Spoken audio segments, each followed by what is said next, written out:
कितना एवरेज कुछ बताऊँ क्या? मतलब बताने की ज़रूरत है कि उनका एवरेज इस सीज़न 12 का है, स्ट्राइक रेट 99 का है। 27 करोड़ में आए थे वो। अ, नाम उनका ऋषभ पंत है। फॉर ईशान किशन इससे ज़्यादा फ्रीडम आपको किसी सेटअप में नहीं मिलेगी। तो वहाँ से मेरे लिए काफ़ी ज़्यादा डिसअपॉइंटिंग थे। 1 सेंचुरी और उसके अलावा और कुछ भी नहीं। बट यार, जब आप ऑक्शन में सबसे एक्सपेंसिव प्लेयर हो, तो थोड़ा तो एक्सपेक्टेशंस रहेगा और यहाँ पे थोड़ा क्या मतलब बिल्कुल कोई एक्सपेक्टेशंस पे वो खरे उतर नहीं पाए। चलिए एक और बैठक में आप सबका स्वागत है।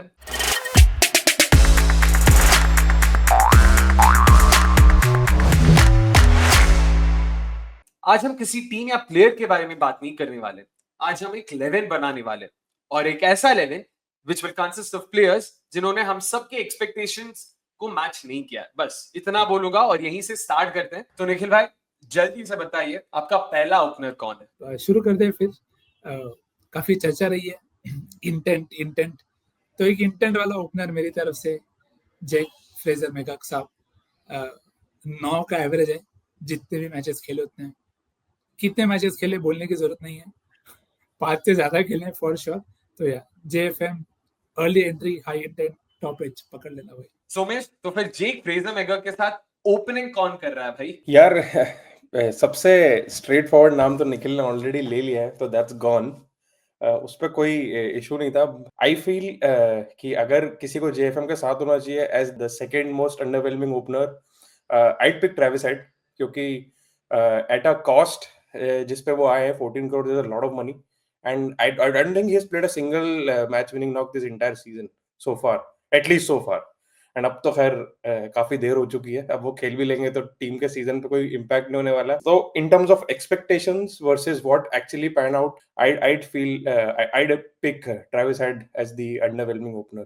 बट निखिल भाई, Travis Head and then Jake Fraser McGurk, number 3 पे कौन है? उन्हीं का एक टीम का पार्टनर। मैंने पहले काफी नाम सोचे, but look difficult to not pick Ishan. बहुत डिसअपॉइंटिंग लगा क्योंकि ये वो नाम थे जो मेरे जहन में थे कि he could be one of those shining stars. शुरुआत भी वैसी करी। It's just the role, I think the role that was defined for Ishan Kishan. इससे ज्यादा फ्रीडम आपको किसी सेटअप में नहीं मिलेगी। तो वहां से मेरे लिए काफी ज्यादा डिसअपॉइंटिंग थे। 1 सेंचुरी और उसके अलावा और कुछ भी नहीं। तो I feel that's very disheartening for him and the franchise both. यार नंबर 4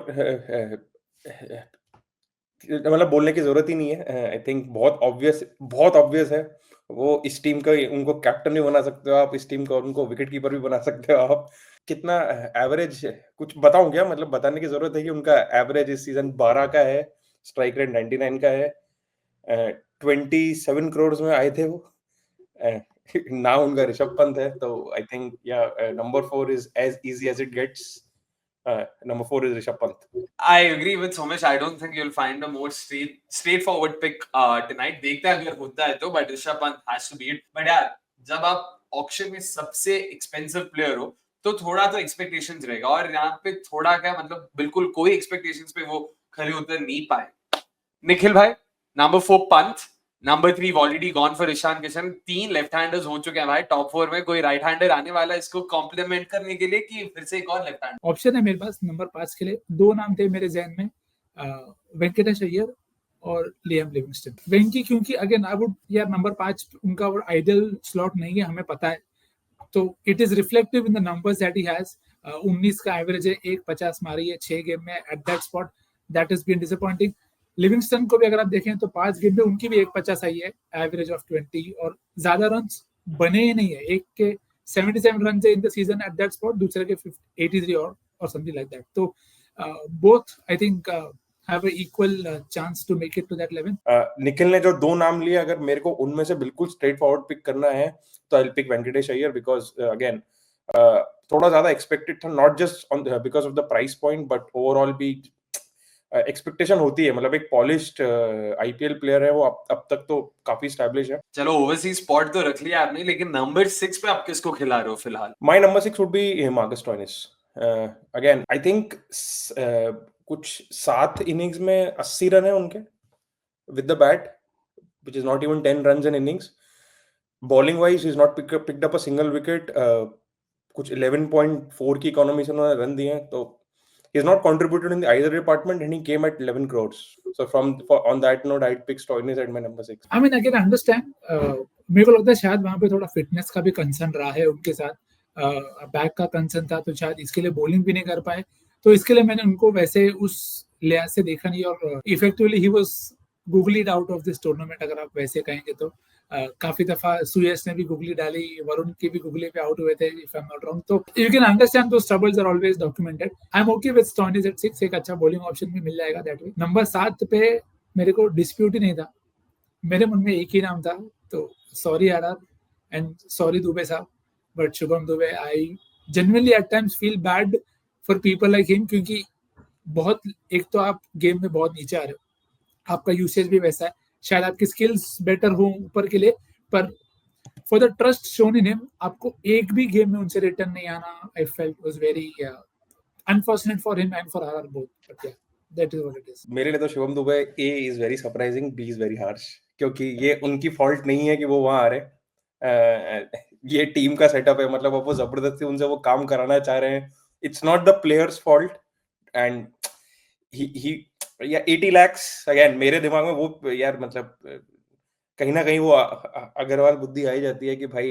तुम कंपेयर करो the amount of money that you are paying others versus being paid to you. My number 7 actually is Ravindra Jadeja, because again, both aspects, he's not stood out in either of the departments. They've tried to make a batter out of him. I know I'm saying this after RCB वाला knock, but वो justify नहीं होता, मतलब overall season में you've paid him a lot of money, and कहीं ना कहीं वो कहीं और आपको hurt किया है, जितना भी मैंने देखा है। I think जडेजा के numbers भी कुछ, I think he's picked up 7 wickets in 11 games, जो विकेट तो ले ही नहीं रहे वो, और बैटिंग स्ट्राइक रेट इज 137, तो neither department is justifying the price tag, and I feel he has had a very underwhelming season. नहीं, अंडरवेलमिंग तो आप डेफिनेटली कह सकते हो कि एक्सपेक्टेशन शायद आपकी ज्यादा थी। हाँ, मैं उनको अंडरवेलमिंग 11 में अब नहीं रखूंगा, क्योंकि specially after the Wankhede game, देखो स्पिनर के साथ मेरे को हमेशा लगता है उनका यूसेज डिसाइड करता है how much they will bowl and where they will bowl. मुझे इस सीजन काफी दफा ऐसा लगा है कि जडेजा का आपने यूज ही सही से नहीं करा। अब वो सिर्फ 7वां ओवर के लिए जडेजा आपको आप यूज नहीं कर सकते, you have to use him and trust him more. तो वो again one of the problems that Chennai have had. I think I would actually put him over Shubham Dubey at 7. तो चलिए बैटिंग से अभी थोड़ा बॉलिंग की तरफ बढ़ते हैं भाई। सोमेश भाई, who is your number 8? Initially my number 8 was Ravichandran Ashwin, but क्योंकि अब मेरे पास एक ओवरसीज स्लॉट ओपन है, तो it makes it very easy for me. Now my number 8 is Rashid Khan. I mean, a season to forget, to be very honest. मतलब कुछ भी impact नहीं, and Gujarat are winning even with almost zero contribution with Rashid is I mean it's a good thing for them कि ये हो पा रहा है। निखिल भाई, नंबर 9 पे कौन है भाई?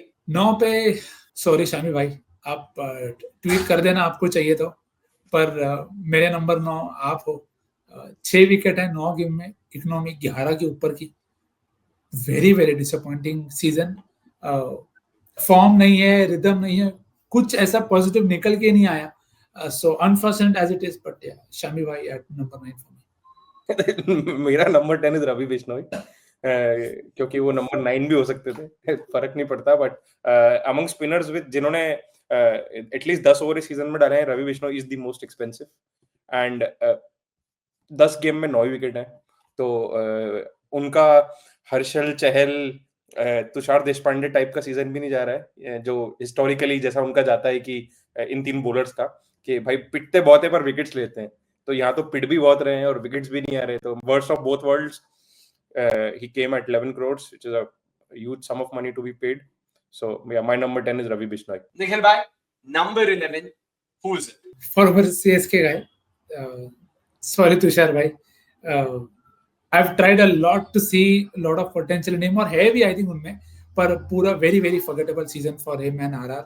6 विकेट ही हैं if I'm not wrong 8 game में, आगे उनकी भी इकोनॉमी रेट 11.25 है, और एक बार इकोनॉमी रेट आप ले भी लो अगर आप विकेट्स ले रहे हो तो, the problem for me with him has been lack of chances created. एकदम एट टाइम्स लगा है कि क्या पिच है और आप क्या बॉलिंग कर रहे हो, तो just sums up the season for RR with the ball as well. तो my pick would be Tushar Deshpande. यार मेरी लिस्ट में भी पेसर्स में 3 नाम थे, एक निखिल ने ऑलरेडी ले लिया है, बट 2 और पेसर्स हैं जो मुझे काफी अंडरवेलमिंग लगे, if not more underwhelming than Tushar Deshpande. Number 1 would be Akashdeep. सारे कैप बॉलर्स में पेसर स्पिनर्स कंबाइंड सबसे खराब इकोनॉमी रेट आकाशदीप का रहा है. वो चार ही मैच खेले, बट वो 4 मैच में इतने एक्सपेंसिव रहे कि उसके बाद वो टीम में नहीं दिखे, एंड वो बिल्कुल रिदम में नहीं दिखे. 5 वाइड्स आ रही हैं, बॉल ना लाइन पे कंट्रोल नहीं दिखा, लेंथ पे नहीं दिखा. तो unfortunately not a good season for him, and he came at a very high price point as well. He came at 8 crores if I'm not mistaken. So that's a very high cost to pay for someone जो सिर्फ 4 ही match खेले और इतने expensive रहे. The second bowler in my list is again one more LSG guy. So and आवेश खान. जितना expected था वैसा सीजन उनका नहीं गया, ऑल्दो थोड़ा हार्श हो सकता है ये, बट थोड़ा नहीं, काफी हार्श है, पर ठीक है. क्योंकि एक मैच उन्होंने खुद अपने दम पे जीता है, तो बस हाँ, यही एक पॉइंट है, यही एक क्राइटेरिया है कि वो 11 में तो नहीं जाएंगे, बट हाँ मतलब एक बार उनका एक ऑनरेबल मेंशन टाइप का बनता है डेफिनेटली. हाँ, उस एस्पेक्ट से देखा जाए तो he has one them one game, तो वो अंडरवेलमिंग 11 का पार्ट तो नहीं रहेंगे, बट हाँ I expected more from him. Alright, and आपके इंपैक्ट प्लेयर कौन है यार? अब जब पूरी 11 हो गई तो आई थिंक सो 2 ऑप्शंस है, डिपेंडिंग ऑन आपको बैटर रखना है या बॉलर. अगर आपको बॉलर रखना है तो यू कैन कीप आकाशदीप, क्योंकि एक्सपेक्टेड मोर फ्रॉम हिम. अगर बैटर रखना है तो आई वुड से एनकेआर यार, मतलब व्हाई नॉट, क्योंकि एक्सपेक्टेशंस तो थी उनसे कि भाई कुछ अच्छा करोगे, and what he is averaging 19 I guess, मतलब 20 के अंडर है एवरेज, ये पता है मुझे, एंड स्ट्राइक रेट भी 120s में ही है. So again, not the kind of numbers you would have expected from him after last season. नाम देने हैं तो मैं भी और 2 नाम दे देता हूँ. Then the jury is out. एक नाम थे मोहित शर्मा, क्योंकि काफी एक्सपेक्टेशन थी उनसी, और दिल्ली के नई सही चलने का कारण में भी मुझे लगता है वो काफी ज्यादा जिम्मेदार है, क्योंकि एंड ओवर्स में विकेट्स ही नहीं ले पाए वो. काफी ज्यादा बॉलिंग करी, 2 ही विकेट ले पाए वो. जितने मैचेस उन्होंने खेले उसमें eventually had to drop out of the team for that. तो मोहित शर्मा एक नाम थे. अगेन इकोनॉमी 10 का ही है, बट 2 विकेट लेना for a death overs bowling at the spot that he is, I felt was slightly underwhelming. Pathirana का भी नाम मैं लेना चाहूंगा, क्योंकि far more underwhelming than what anybody expected. I know SA20 भी वैसा ही था, but I did not expect this control from Pathirana. मेरे को प्रोसेस में विकेट्स एक बार ना भी हो, पर चांस कितने आप क्रिएट कर रहे हो, तो वहां पे भी आई फील कि Pathirana was a letdown, and one of the reasons why Chennai have not done well this season is उनके रिटेनिस ने सही नहीं किया, and इस लेवल में you could put 2 of them, 3 of them speaks volumes about why they had the season that they had. तो चलिए, there you go, that was our underwhelming 12 of the season. आप बताइएगा हमें कमेंट्स में कि what do you make of it? Do you agree? Do you disagree? And importantly, what are some of the names that you think should definitely make the 12? जो सोमेश भाई और निखिल दोनों ने नहीं बोला.